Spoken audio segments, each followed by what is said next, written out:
In this video we will see that how to make a local account in Windows 10.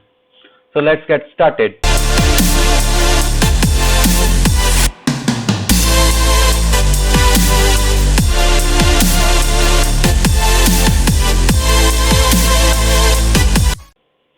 At the very first, go to Setting and Setting,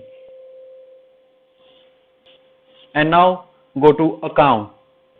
Now go to Family and Other Users. Now we have to add someone else to this PC.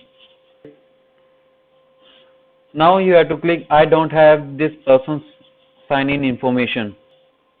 It will redirect you to this, and on this page you have to click on Add a user without a Microsoft account. Now you have to enter a username for the user who is going to use it. I am going with my channel Geeky knowledge,